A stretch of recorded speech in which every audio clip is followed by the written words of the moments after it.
Alright, so bear with me here. For old time's sake, I want to take a break from the single stories this week and just do some various short stories people have been sending me. Don't worry, because the longer stories will be back next week. For now, buckle up for some ghosts of Gettysburg, werewolves in the Ozarks, and that thing that's been eating someone's cows. This is Unexplained Encounters. Be sure to follow us on Spotify, Apple Podcasts, or your favorite podcast app, and send me your scary stories at darkstories.org. You can also find more scary stories narrated by me on my other show, Tales from the Break Room, also on your favorite podcast app. Now, let's begin. Warning: the following story contains depictions of violence against pets and animals. A werewolf ate my friend's dog. From Netherwolf.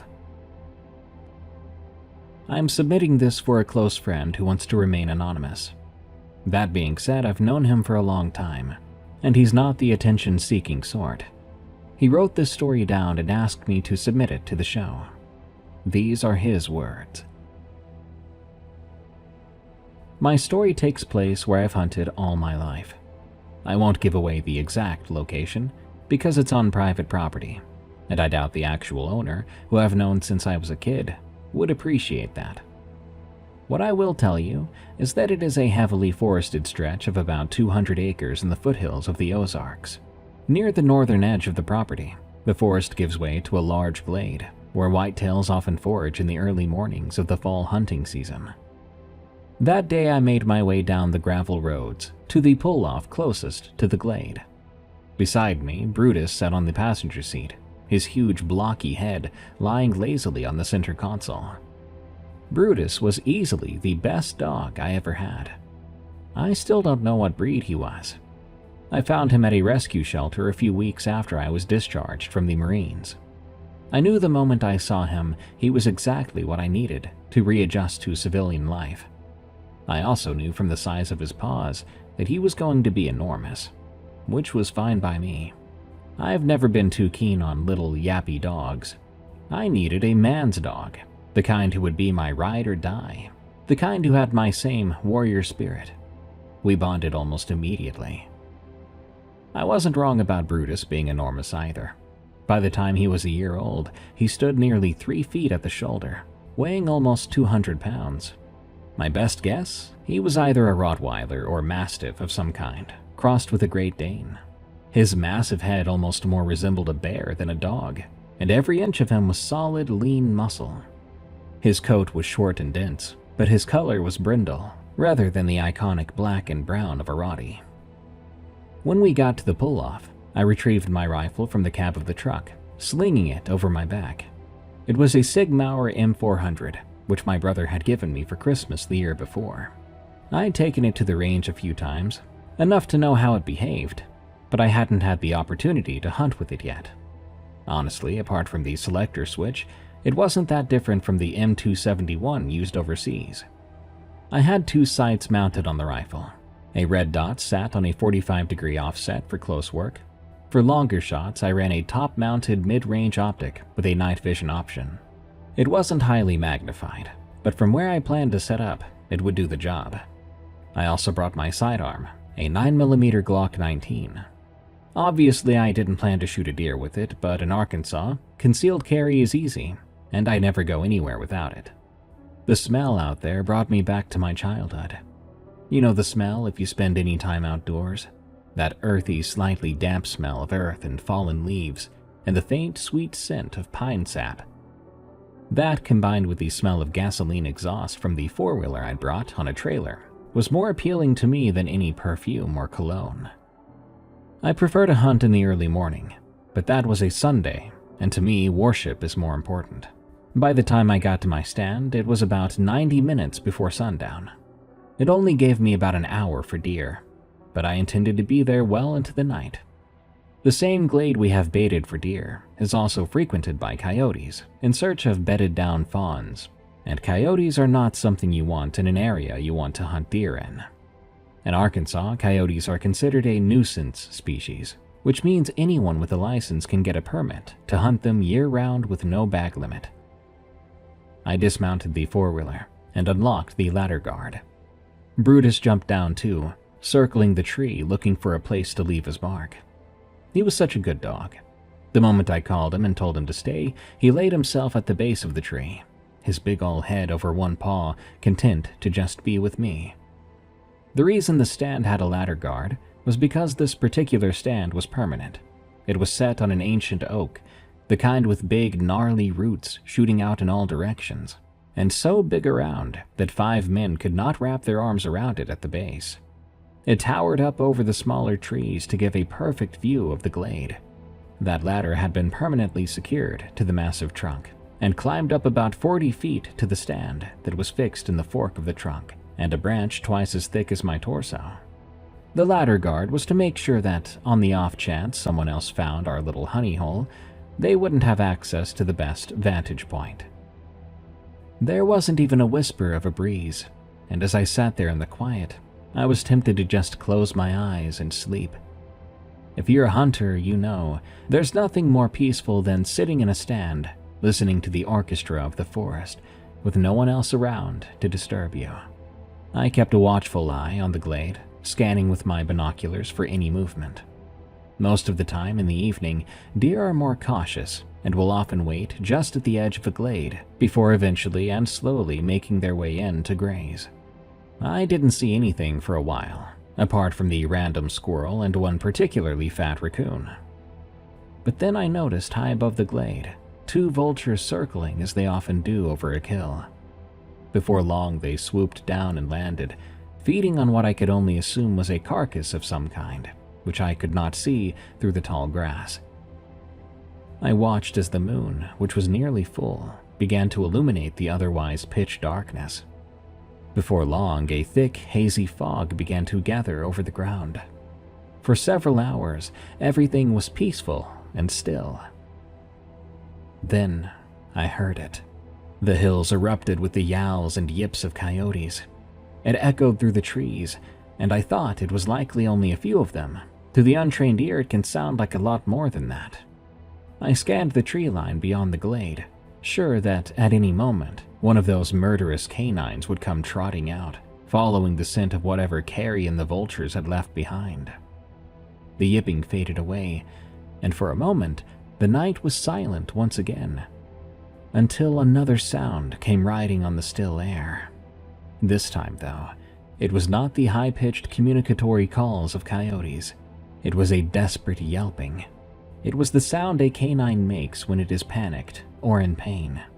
It rang out as if crying and pleading, and then was abruptly cut off.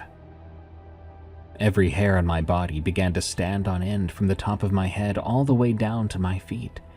It was a familiar but unwanted sensation, one that I had not personally felt in years. It was an instinct born of bullets whizzing overhead and IEDs exploding in ditches. The sensation of mortal danger. And it was close. As if on cue, I heard Brutus, who had perked up and now stood facing the glade.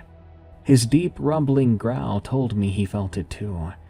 I looked down to where Brutus was standing like a statue, tall and menacing, and his hackle stood like a lion's mane around his back and shoulders. He was snarling, staring off through the trees at something I did not yet see. I shushed him. At first he ignored me, which was not like him at all. But when I snapped my fingers, he seemed to come back to himself. I shushed him again, and he lay down where he was, but not as if to sleep. That dog was alert, ready to jump into action at any moment. I brought my attention back to the binoculars, which had a night vision feature, and what I saw made my heart begin to race.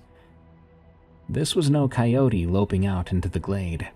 It was far too big, even to be a wolf, even if we had wolves in Arkansas, which we don't. This thing was far bigger than even the largest of gray wolves, though the shape of its head, its pointed ears and long snout, its dark and shaggy fur, all seemed more wolf-like than wild dog. Were it not for its long, lanky limbs and graceful lope, I might have guessed it was a bear. There are plenty of black bear in the Ozarks, But whatever this was, its gait was far too smooth to be the lumbering shuffle of a bear. I watched as it approached the place where the vultures had fed. If there was any doubt in my mind that this thing was not a natural creature, all doubt was erased when it stood upright like a man and let out a howl unlike anything I'd ever heard before or since. At first, it was like a wolf, a long, drawn-out bay that raised in pitch. But it didn't stop there. It continued to get higher and higher until it sounded almost like a bull elk. It was then that I dropped the binoculars and picked up my rifle. Through the scope, I watched as the beast dropped back to the ground, not on all fours, but into a position similar to someone in a full squat. I watched it pick up something and raise it to its mouth with what I could clearly see were eerily human-like hands. I did not intend to shoot at it. I was desperately hoping it would get bored and wander off, back into the woods. Of course, that's not what happened. All at once, a gentle breeze began to blow against my back and down toward the creature. I stiffened when it snapped its head up, lifting its nose to the wind for a moment, then turned to look at me. I had no doubt that it saw me. It dropped whatever it was chewing, never looking away from me. It stood and turned and took a single step in my direction before I finally pulled the trigger. The shot was true. I know it was true. When you've hunted as many animals as I have, you know what a kill shot looks like. Its chest rippled slightly a split second before a fine spray of blood, bright and glowing in the thermal night vision, exploded from its back, and it dropped like a sack of grain. That's another way to know it's a kill shot. Ask any hunter and they'll tell you.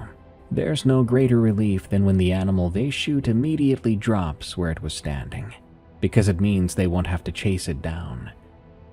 I slid down the ladder, jumping on the ATV. I whistled at Brutus to jump on the back, and we took off to find out what the creature really was. It was even more terrifying up close. Illuminated by the headlights of the four-wheeler, it was clearer than ever that what I was looking at, and I still can't believe I'm writing this, was some kind of werewolf-like or dogman or whatever other name you want to call it. I had just stepped off the vehicle when the thing moved. It was just a twitch at first, the kind of hypnic jerk that people have when they dream they're falling. Before I had time to bring my rifle around, it had rolled back to all fours and turned to face me, snarling and emitting a growl so loud and deep and resonant that I felt it reverberating in my chest. That's when I noticed its eyes. They were bright green, but they weren't like a dog's eyes. They were smarter, brighter, more intelligent. There was an awareness there that I've only ever seen in the eyes of another human being. What happened next only took a split second, but it seemed at the moment to unfold in slow motion. Its muscles tensed. It was getting ready to lunge at me. I let my rifle fall on its sling and held out my left hand out of instinct, preparing to brace the impact and give myself a little room to shoot as I reached for the Glock 19 holstered in my belt. I was too slow. It was in the air before my hand even reached the pistol grip. Its teeth were bared, its mouth was open, ready to tear into me. I was sure it was going to rip my arm clean off before I had a chance to shoot. But it never got to me. There was a blur in my peripheral vision, just as Brutus slammed into the creature's side hard enough to cause it to roll sideways. It was back on its feet in the blink of an eye, Brutus standing between us. Despite Brutus's massive size for a dog, he was still dwarfed by this creature. He lunged at it the same moment I pulled my Glock and leveled the sights over the monster's chest. I still see what happened next in my nightmares. The creature caught Brutus by the throat with one hand and chomped down hard on the back of his neck. It shook violently, and Brutus was then sent rolling away, yelping and crying. I emptied the entire 15-round capacity into the creature's chest. It stumbled back briefly, each impact causing it to twitch for a moment, but it never fell. I pulled the trigger until it clicked empty, and still it continued to come towards me. I've been shot at before. I've seen a Humvee blown apart by a roadside bomb right in front of me. I've had to take cover when enemy RPGs exploded around my position, but I have never been more afraid than I was in that moment. 15 9mm bullets should have been enough to kill just about anything, but it just kept coming. Its muscles tensed again, and I could tell it was about to charge. But just before it did, Brutus latched himself onto the back of the wolf's leg, pulling for all he was worth. It was just enough to pull it back to all fours, giving me a chance to bring up my rifle. I fired over and over until the magazine was empty, but I might as well have been shooting a ballistic dummy. It turned its attention back to Brutus, who was still pulling and thrashing his head side to side with everything he had. With a single swipe of its paw, it hit Brutus so hard that he had to let go. I had another magazine for my rifle in the rucksack that was secured to the front rack of the ATV. I ran for it as Brutus and that dogman werewolf thing circled each other, growling and snarling. I dropped the empty magazine and slammed the full one home, working the charging handle with practiced efficiency. I brought it up just in time to see the creature kill my dog. I won't go into great detail here. Honestly, it's too painful. Suffice it to say that Brutus was no longer in one piece, and there was nothing I could have done. In that moment, I had a choice. I could stay and shoot and hope that one of my bullets would put this thing down for good, or I could drive like hell for the stand and hope this thing could not climb. I chose the latter. I don't know if it could have caught me or not. It didn't try, at least not right away. I drove away throttle wide open, trying not to think about the fact it was eating my best friend. When I reached the stand, I climbed as fast as I could, only stopping to make sure the ladder gate closed as much as possible. Obviously, it wasn't designed to be locked from the top, but it was better than leaving it wide open. When I got back into the stand, I picked up my binoculars and followed the tire trail through the tall grass to where the creature was the last time I saw it. But it was not there. I scanned the glade again, but I could not see any movement other than the tall grass swaying in the gentle breeze. I smelled it before I saw it.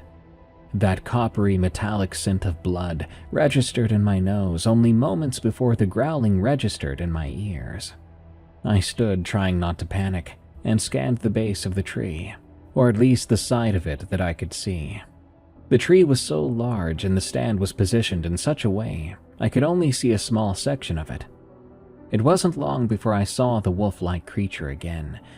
It was circling the tree, clearly looking for a way to get to me. Once it saw me, it never looked away for very long. The way it assessed the tree was more than just animalistic. It seemed more intelligent than that. It looked from branch to branch as if estimating which branches could hold him and which could not, and whether or not the ones that looked strong enough were reachable. I thought for sure I was safe. This tree had lower branches, but the first one that was thick enough to bear the weight of a man was at least 14 or 15 feet off the ground. No man or wolf could jump that high. But I was wrong. With one motion, it leapt up the trunk, pushing halfway up with its hind paws digging into the bark, and landed on the sturdy branch. He was almost halfway to me already. I knew if I didn't do something, it would only be a matter of time before he figured out a way to get to me. I aimed down at it with my rifle, firing 3 rounds in quick succession. I know one of them hit, because it yipped, but in the darkness I couldn't tell where or how much damage had been done. It couldn't have been much, because the creature didn't even slow down. It leapt again. This time it overestimated how much the target branch could hold. It snapped under its weight, and it plummeted all the way to the ground with a thud. It took a moment to recover, then tried again. But this time I was ready. I waited until it was mid-jump and fired center mass. It was just enough to send it to the ground again. They say the definition of insanity is doing the same thing over and over again, expecting different results. This creature was decidedly not insane. After the third attempt, which I again thwarted with my rifle, it seemed to reconsider. It circled the tree until it found the ladder. It didn't take long for it to swing the gate open and start to climb. I could have fired at it again, but I knew I only had a handful of bullets left, that once those were gone, I'd be a sitting duck. I had to think quick. I remembered then, I had bear spray in the backpack I'd brought up the tree with me the first time. I know what you're thinking. Why would someone in Arkansas have bear spray? You have to understand, Marines are ingrained from day one with the importance of being ready for anything. The truth is, the last time I'd been to our local sporting goods store, they had one for sale, and I bought it, thinking you never know when you might need it. I pulled the pin and emptied the entire can, covering the wolf thing in the top part of the ladder in a yellow haze of pure capsaicin. It worked better than I could have hoped. It was nearly halfway up the ladder when the bear spray hit it full in the face. For the first time, I heard it truly yelp. It let go of the rails and pushed away with its legs to escape the cloud. It crashed to the ground, yelping and sneezing in that way only dogs do. I guess that was enough. It took only a few moments for it to regain its senses enough to run off into the night. I never saw it again. I sat back in the stand, my head resting against the rough bark. I reloaded my nearly empty magazine with shaking fingers, just in case it came back. But it didn't. Still, I didn't even try to make my way down until the light of dawn crept over the eastern horizon. In case you're wondering, I didn't leave Brutus there in the field. I took him home and gave what was left of him a proper burial. I still have his collar hanging on my rearview mirror. His leash is still where I left it, hanging on the hook by my front door. I don't think I'll ever be able to bring myself to get rid of it. Every time I look in the rearview, I'm reminded of the night I lost my best friend and the seemingly invincible creature who took him from me. I don't share this story to get sympathy, but rather as a warning. If you're going to be in the Ozarks at night, be prepared for anything. If you have a sidearm, bring it. If you don't have bear spray, get some and bring that too. You never know what you might run into. Now I know. There is something in the Ozarks, and if you're not careful, you might end up on the menu. A Night in Gettysburg, from Silver Bullet 54. Anybody who's been to Gettysburg in Pennsylvania has realized if they were there on July 4th, 1863, they would be seeing red splotches everywhere around them, due to the longest single and deadliest multi-day battle in the Civil War. More than 51,000 men ended up killed, wounded, captured, or missing. There was even a civilian killed when a bullet went awry and hit a woman who was baking bread for soldiers, killing her instantly. Nowadays, the area is considered a hotbed for hauntings, as all those lives ended in a split second, and the ghosts either can't or won't move on. I went there on vacation once, and had 3 strange incidents happen. The first happened at the battlefield itself. I'm not sensitive to the paranormal, like some people might claim to be, but the entire time I was there, I kept feeling like I was being followed or even watched. Every time I looked around, anyone else there was either taking pictures or talking. No one even glanced in my direction. Eventually, I walked towards the Devil's Den and Little Round Top. The Devil's Den was an area of nothing but rocks and stones that had been covered with dead and dying soldiers, and Little Round Top was where the Union held off wave after wave of Confederate soldiers. That was what gave the Union their first major victory, spelling the beginning of the end for the South, as that battle started off a steady stream southward deep into the Confederacy. As I was looking around, I saw what looked like 5 people hiking up a small hill into a bunch of trees. I called out to them, but not a single one responded. A few moments later, I saw the same thing. 5 people going up the hill and into the trees. A moment later, it happened again. I now realized it was a residual haunting, likely Union soldiers marching up that hill over and over for eternity. This next one was the most terrifying. I was walking down 123 Carlisle Street, across from the Farnsworth House Inn. I happened to glance at it and saw a man staring at me with his teeth bared. I blinked to make sure it wasn't shadows or a reflection. He was still there, staring at me. I soon saw that he had on an expensive gray uniform and hat. I then remembered stories of an evil soldier haunting that inn. Allegedly, he had holed up there to hide, but when Union soldiers found out, they went all out to kill him. And to this day, all the bullet holes on the wall show that he didn't go down without a fight. People eventually decided to just not go into the inn unless there was a good reason to do so. They say that soldier gives off such feelings of anguish, doubt, and fear that even the bravest explorer can't go to the front door without being scared off. As I stared, his eyes followed me with every step. Eventually, the soldier vanished when the window was about out of sight. That made me stick to the other side of the street. The least scary thing was when I went into a nice and homey eatery. The Dobbin House Tavern, that's what it was called.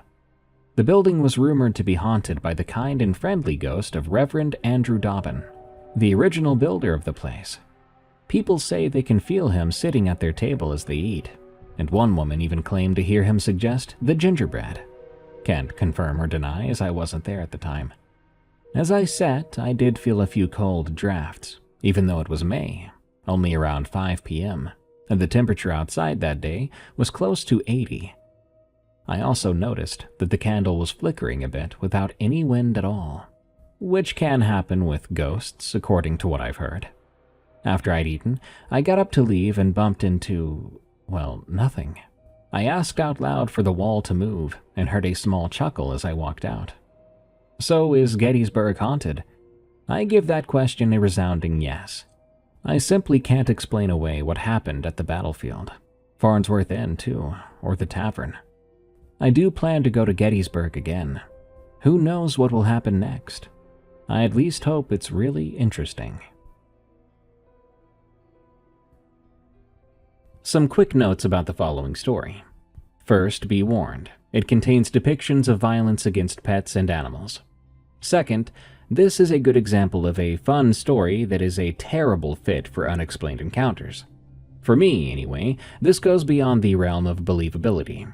I greatly appreciate the submission, but please label it as a creepypasta if it's clearly a work of fiction. Thank you. I watched my uncle's ranch while he was away. I'm never going back. From Kill M Artist. So, the past few days have been really stressful. My friend suggested that I should write about what happened to me and share it on this page, but I don't know how this is supposed to make me feel better.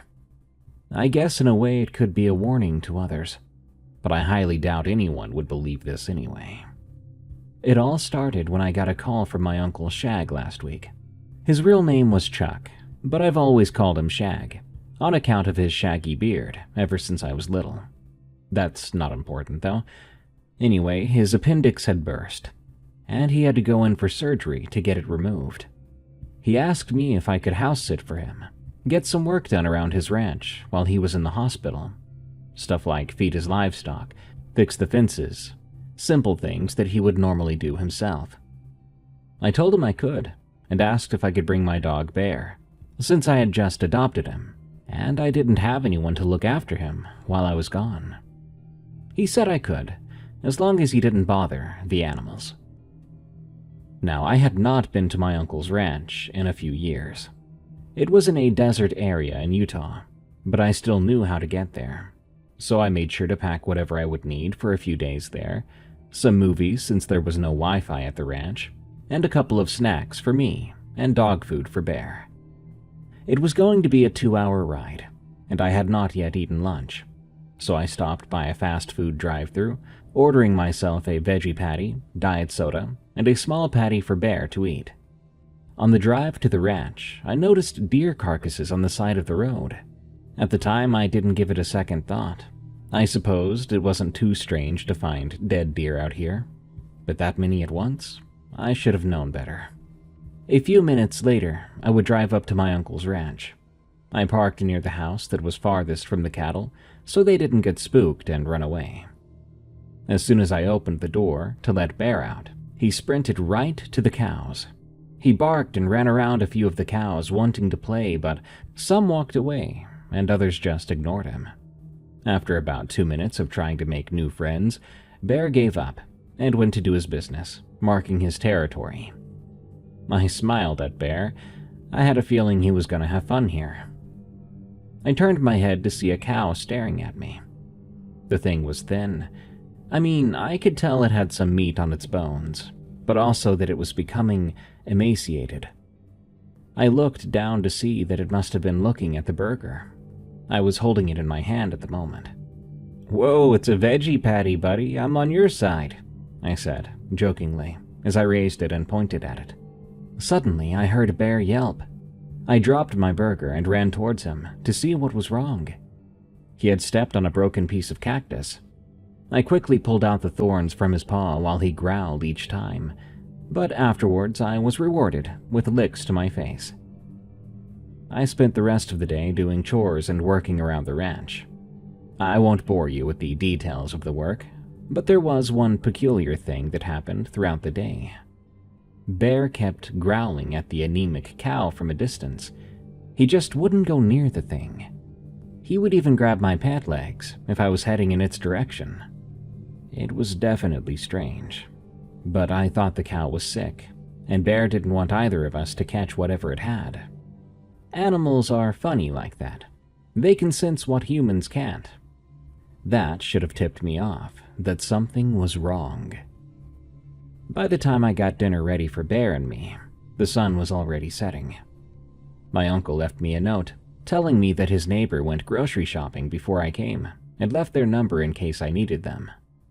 Again, there was no Wi-Fi all the way out here, but there was a landline that I could use. "This is just like what the pioneers used back in the day," I joked to myself, knowing no one was around to laugh. I set Bear's bowl down and made my way to the living room. Uncle Shag didn't have cable, but he did have an old VHS player.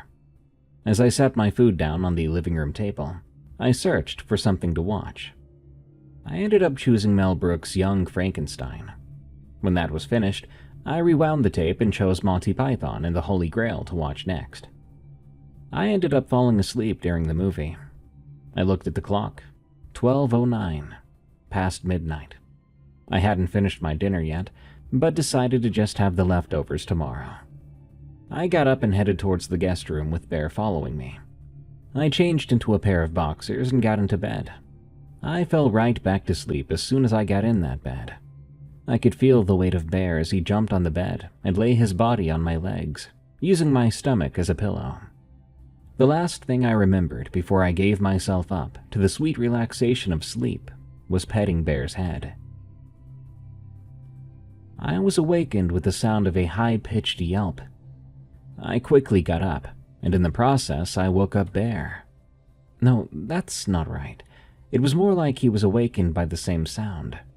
I thought it came from him at first, but a few seconds later, we heard the yelp again. It was longer by a few seconds. Bear began to quietly growl as the yelp slowly went from high-pitched to a lower tone. I looked out the window to see if it was a coyote. One of the chores I had here was to set up bear traps around the perimeter so predators couldn't hurt the livestock. But I didn't see anything, nothing that suggested that there was something out there. I then left the guest room to see if I'd left the TV on before I'd headed to bed. And sure enough, I had. It was just static now, though. That yelping sound must have been coming from the movie before it ended and became static. I turned off the TV and made a mental note to rewind it in the morning. For the remainder of the night, there was no other disturbance. Bear calmed down as well. I checked the time before going back to sleep. It was 4:44 a.m. Morning arrived with the sound of a rooster making its iconic alarming sound. I got dressed and made breakfast for Bear and I, scrambled eggs with a side of orange juice and dog food. I stepped out to get started with chores, but was absolutely horrified by what I found. There were mutilated corpses outside of 3 of the cows. They were spread apart in front of the fences, blood from each body colliding into one giant pool, and swarms of flies hovering over the remains. It's hard to talk about the details, but I'll try to be as thorough as I can. Each cow had its stomach ripped open, entrails spilling out like stuffing from a worn-out toy that's been neglected over the years. The thing I noticed next was their throats. They'd all been slit, as if someone had been trying to keep them from making noise. I was sick. The first thing I see in the morning is cow mutilation. I took a few steps and threw up. I ran towards the livestock after that, praying this was the only set of casualties. Luckily it was. The rest of the cows had been huddled together in a sort of protection formation. You see, for some herbivores that have young or sick members in their herd, they form a sort of barrier surrounding them so that predators can't get through to them. I looked around to see if there were any footprints of what had been here, of what had done this. Bear came out of the house at that point. He followed me as I searched for clues, but we ended up finding nothing. No blood trail, no footprints. I looked over again at the herd. I saw that one thin cow from yesterday. It was standing in the same place.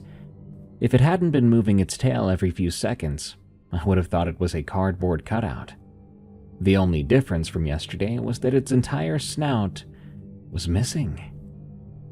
I saw something similar a while ago when I was watching this nature documentary about African wildlife. There was a zebra drinking water from a watering hole, when suddenly a crocodile ripped its face off. To my shock, the zebra was still alive, but almost its entire face was missing, leaving nothing more than a gaping hole of exposed skull a few centimeters under its eyes. I thought then how cruel nature can be sometimes, and what was in front of me must have been another example. I went over to approach the poor thing, but Bear once again stopped me. He had jumped in front of me and growled for me to go the other way. It wasn't an aggressive growl, but more like he was warning me of something. I lowered myself and began to rub his head. "It's okay, buddy. I've got to go get something to put that poor thing out of its misery. Then I'll get a shovel to bury the rest of the cattle over there," I told him, still completely confused myself, not knowing who or what had done this. I went back into the house to get my uncle's double-barreled shotgun. It was going to be a messy outcome for that cow, but a quick one at least. Just as I loaded the gun, I heard the sound of Bear snarling like a mad dog. I thought the culprit had come back to finish off the rest of the herd, so I ran out as fast as I could. I came back to Bear barking at nothing, like he just chose a direction and began to bark like a mad dog. I noticed that the snoutless cow was not there anymore. I assumed it had wandered off to die on its own. I felt bad. I was about to end its life quickly, so it wouldn't have to suffer any longer. Just then, I realized something. Did whatever do this come back for that other cow? Is that why Bear is acting like this? I thought to myself, as I looked in the direction Bear was barking at. I put the shotgun away, and I went to get a shovel and some bear traps, which my uncle had in the shed. I was disappointed to see there was only one left in the shed. I thought he had more, but one was better than none. When I came back, I put the bear trap aside, and I started digging graves for the cows, after which I would walk towards the tractor. Now, cows weigh a crap ton, and I had a better chance at marrying a model than pushing one bare-handed into a grave. Bear followed me, and jumped into the seat next to me as I drove towards the bodies. The first two took effort to lift, but they were easy to move as I lowered them into the pre-dug graves. However, the last body was lifted without ease compared to the other two. I lowered it back to the ground, then climbed out of the tractor. I could hear Bear growl slowly as I went to inspect that corpse. I lowered myself and tried to lift the body. It was still heavy, but I could get it off the ground for a few seconds before giving in. I ended up dropping the body, making it topple to its side so it faced me.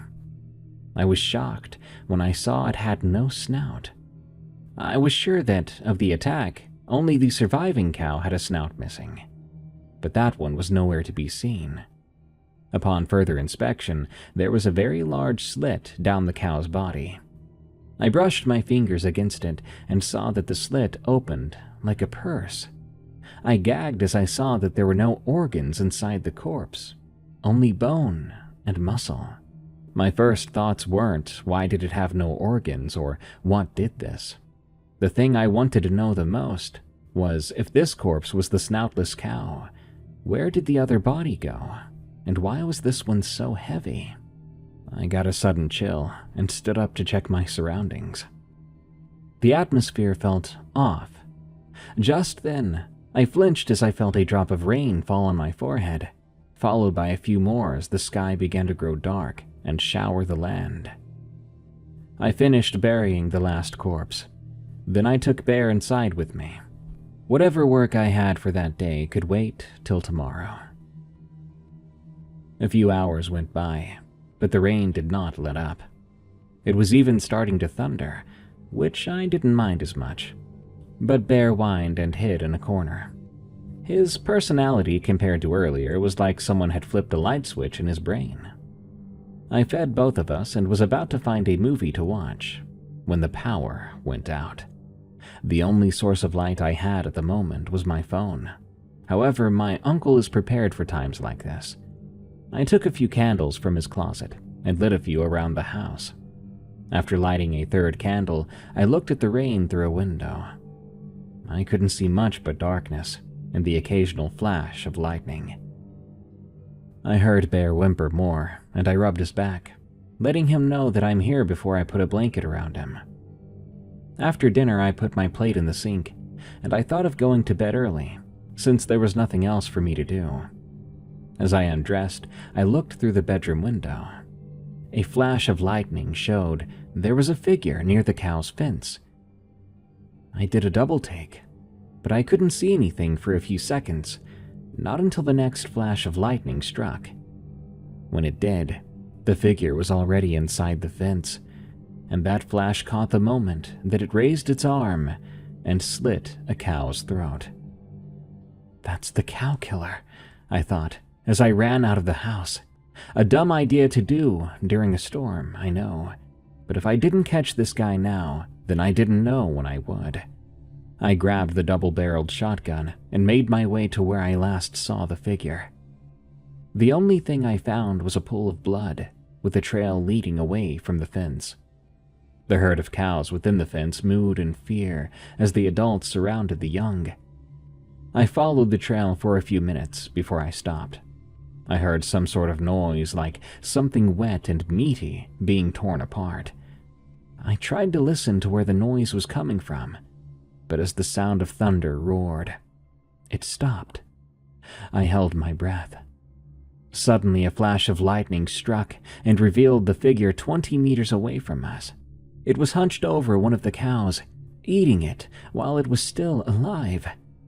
Before the light faded, I could barely recognize its appearance. It was a cow with a slitted throat. It began to slowly rise like it knew how to stand up like a person. When the next flash of lightning struck, it threw itself backwards and began to spider walk further away. I gasped and turned around, making a beeline back to the house with only the flashes of lightning to guide my way. I couldn't hear if the thing was following me or not, but I wasn't going to risk looking back. The sound of Bear's barking guided my way to the house as I drew closer. I would leap through the door and slam it shut, locking both locks on the door. Just as I did, my legs finally gave in as I dropped to the floor, clutching the shotgun tightly against my wet, cold chest. I kept repeating, "What was that? What was that?" in my head for the next 2 minutes as I began to hyperventilate. When you see something your brain cannot comprehend, it tries to rationalize what it could logically be by filling in the gaps with what it already knows to try and make it make sense. However, there was nothing about what I just saw that made any sense.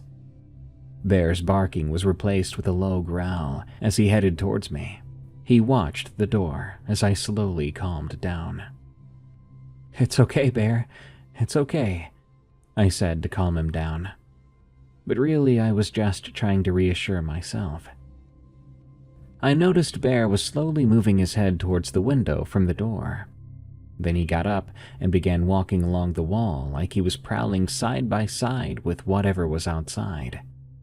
He stopped moving then and raised his head quickly to the ceiling. At the same time, I felt the house shake a little with the sound of a large thud coming from the roof. Bear must have lost the thing's position because he spun around trying to see where it was. Things were silent for a few seconds. Even Bear was quiet. There weren't any sounds of footsteps on the roof. Nothing, unless you counted my heartbeat, which was quickening. I decided to get up, trying to hide in a room until this cow monster or whatever it was left. I didn't even take a second step when I heard a voice. "Abby Normal." It sounded like Abby something, I thought. "Abby Normal." It took me a few seconds, but then I realized it. It was a quote from Young Frankenstein, one of the movies I was watching last night. My blood went cold. Had it been right outside the house that night? "Jesus Christ!" It screamed, setting Bear off. He snarled and ran towards the bedroom. "Bear, wait!" I shouted as I followed after him. Bear rammed his head into the door, forcing it open, and he leapt towards the window.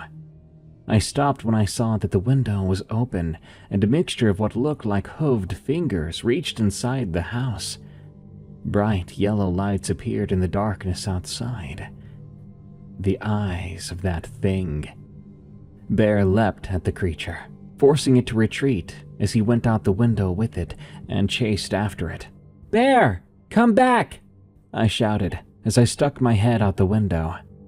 I couldn't see where Bear was, but I could hear the sound of his barks, and another sound, a laugh. I didn't get any sleep that night. I locked myself in the bathroom and cried. I was so worried about Bear, and so scared of what that thing actually was.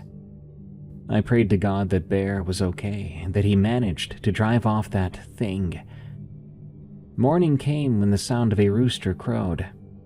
I got dressed, arming myself with a hunting knife, my uncle's double-barreled shotgun, and left the house to search for Bear. I went to the side of the house where the bedroom window would be. I found muddy tracks belonging to Bear and another pair of tracks I assumed belonged to the creature.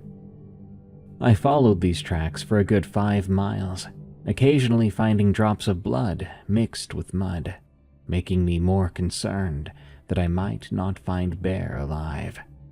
After another half hour, I found something that I was not expecting.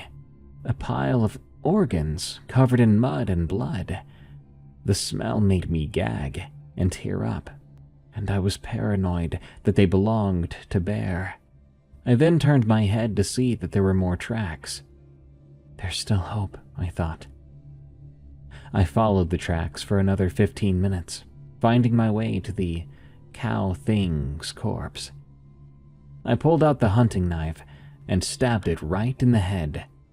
I've seen too many scary movies and didn't want to risk a sneak attack, but sure enough, it seemed to be dead. I couldn't find any more footprints belonging to Bear, so I searched for another hour before I gave up. I couldn't find any more clues leading to Bear's whereabouts. I was so upset, so confused. It's almost like Bear just grew wings and disappeared. I wasn't in the mood to do anything all day. I know I had work to do, but I just couldn't do it. Bear was on my mind. I motivated myself to at least feed the livestock. After that, I just spent the rest of the time doing nothing.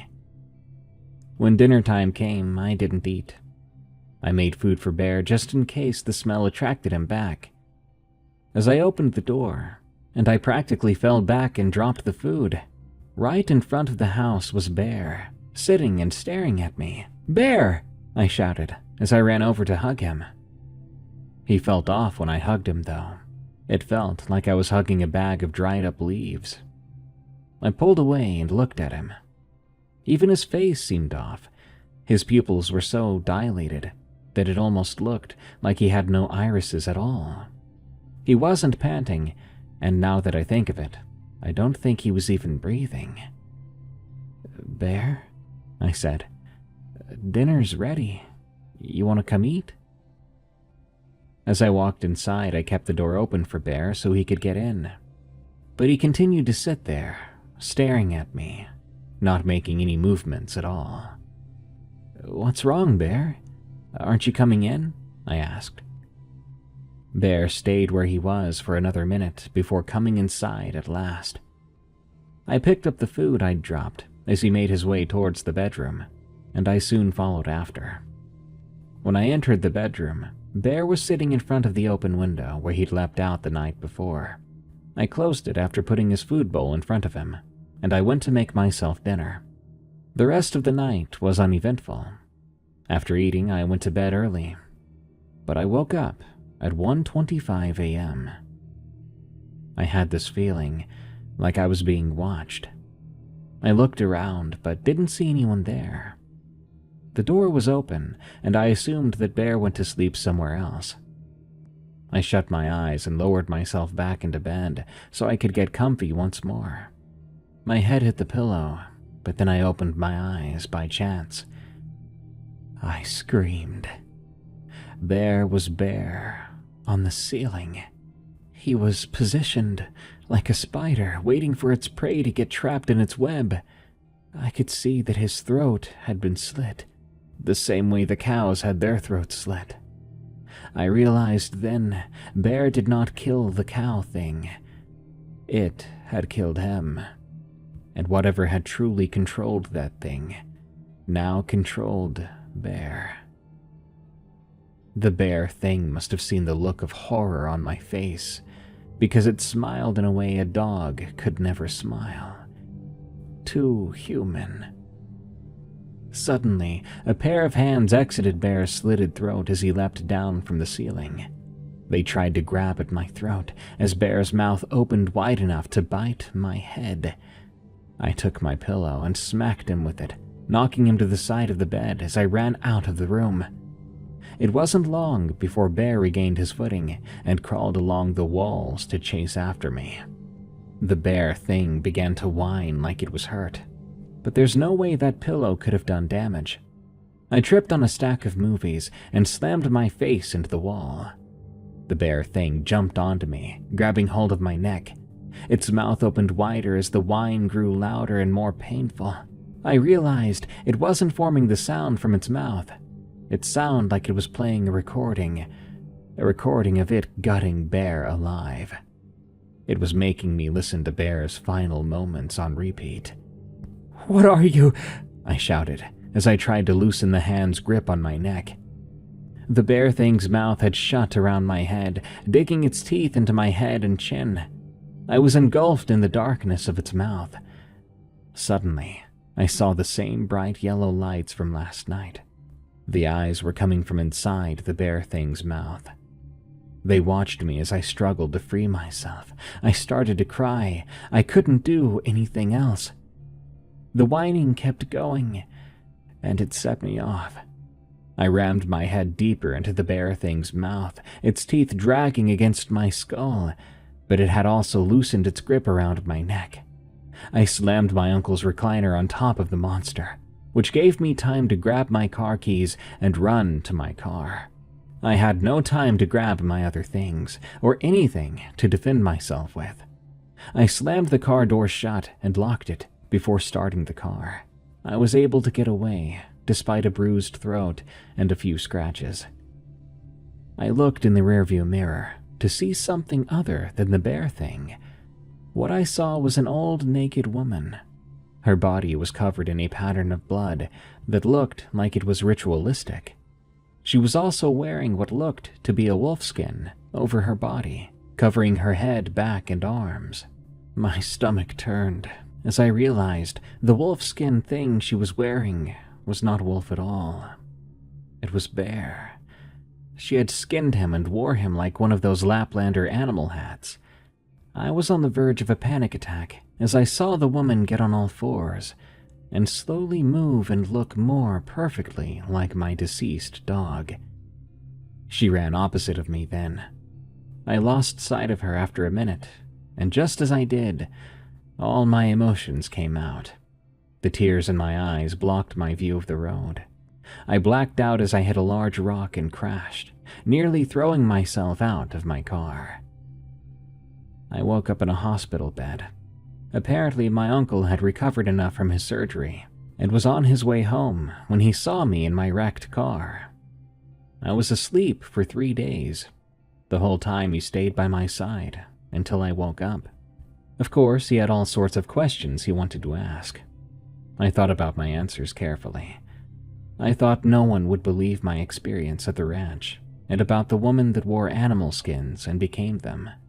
So I told my uncle that a wild cougar had attacked me at his home and had killed some of the livestock, and it had gotten my dog Bear.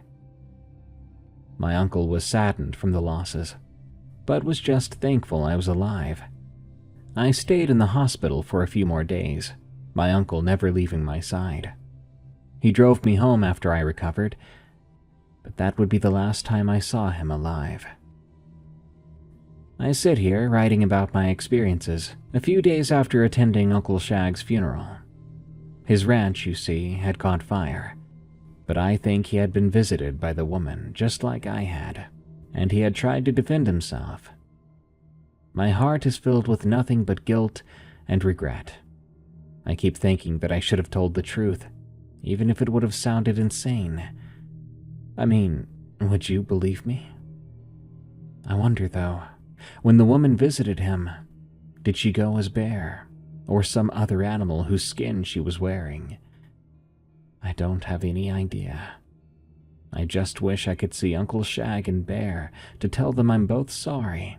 Sorry that I didn't tell the whole story to my uncle, and sorry that I couldn't protect Bear.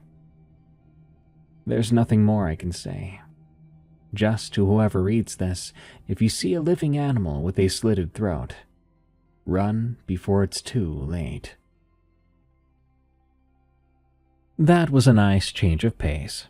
Some shorter stories to spice things up, and a werewolf in the Ozarks encounter to bat, just to remind me of the terrifying moments in my childhood. Perfect. Good night. Thank you for tuning in to this episode of Unexplained Encounters. I've been your host, Darkness Prevails, and you can find me on X at Dark Prevails, on Rumble as Darkness Prevails, or catch more scary stories narrated by me on my other show, Tales from the Break Room, airing every Tuesday on Spotify, Apple Podcasts, or your favorite podcast app. Till next time, everyone, stay safe out there and stay creepy, because this world is a strange one.